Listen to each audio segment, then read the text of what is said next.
आज मैं आपको राक्षस कबंध की मृत्यु के बारे में बताने जा रही हूँ। राम ने आगे बढ़ने से पहले जटायु की अंतिम क्रिया की। वे सोचते रहे, पछताते रहे, यह कैसा विधान है। मैं तो कष्ट में हूँ ही, मेरी सहायता करने वालों को भी इतना कष्ट। राम की आंखें नम हो आईं। उन्होंने जटायु को अंतिम बार प्रणाम किया। जटायु ने सीता के बारे में महत्वपूर्ण सूचना दी थी। रावण का नाम बताया, दिशा बताई, जिधर रावण सीता को लेकर गया। राम जटायु की चिता के पास मौन खड़े थे। लक्ष्मण ने कहा, यह समय विलाप करने का नहीं है, हमें तुरंत दक्षिण पश्चिम दिशा की ओर जाना चाहिए। सीता माँ उधर ही होंगी। आगे का मार्ग और कठिन था। राम और लक्ष्मण को लगभग हर दिन राक्षसी आक्रमणों से जूझना पड़ा। अनेक कठिनाइयां आईं, अवरोध मिले। दोनों राजकुमार प्रत्येक बाधा पार करते चले गए। उनके सामने लक्ष्य स्पष्ट था, दिशा तय थी, उन्हें कोई नहीं रोक सकता था। वन मार्ग जितना कठिन होता गया, उनकी दृढ़ता बढ़ती गई। राम और लक्ष्मण प्रतिदिन सुबह उठते और दक्षिण दिशा की ओर चल पड़ते।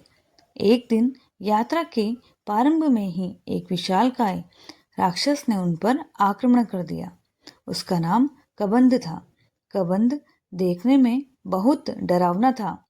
मोटे मांसपिंड जैसा, गर्दन नहीं थी, एक आंख थी, दांत बाहर निकले हुए, जीभ सांप की तरह लंबी और लपलपाती हुई।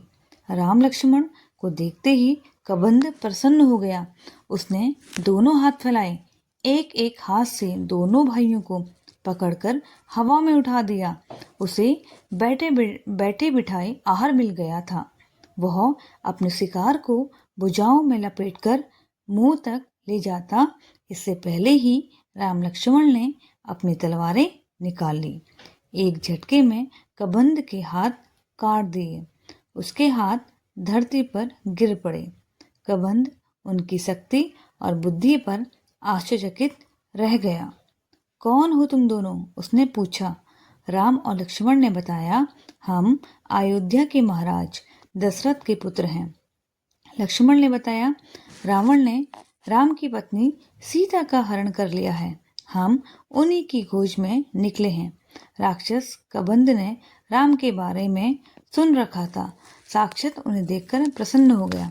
उसने कहा, मैं सीता के संबंध में कुछ नहीं जानता, लेकिन तुम दोनों की सहायता का उपाय बता सकता हूँ। मेरा एक छोटा सा आग्रह स्वीकार करो तो मेरा अंतिम संस्कार राम करें।